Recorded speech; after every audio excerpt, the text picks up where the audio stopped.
የዛሬው ርዕስ ወይም ቶፒክ እንደዚህ ይላል። ሁሉም እያንዳንዱ የእግዚአብሔር ቃሎች እንደሚፈጸሙ ማወቅ። መጽሐፍ ቅዱስ ላይ ጌታ ኢየሱስ እንዲህ ብሏል፣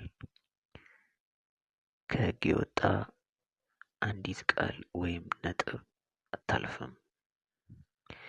ከመንፈስ ቅዱስ የወጣ እያንዳንዱ ቃል ይፈጸማል። ሊዘገይ ይችላል፣ ሊፈጥንም ይችላል፣ መፈጸሙ ግን አይቀርም።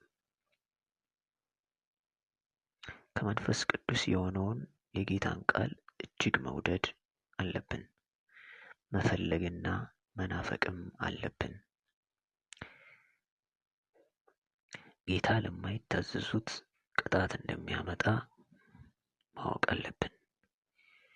በመንፈስ የሆነውን ቃሉን መፍራት፣ ስሙን መፍራት፣ ጌታን መፍራት በሕይወታችን ይህን ማድረግ አለብን።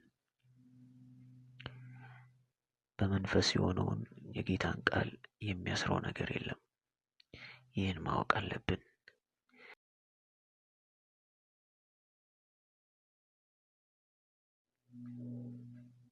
ስላዳመጣችሁኝ አመሰግናለሁ። መልካም ጊዜ ይሁንላችሁ።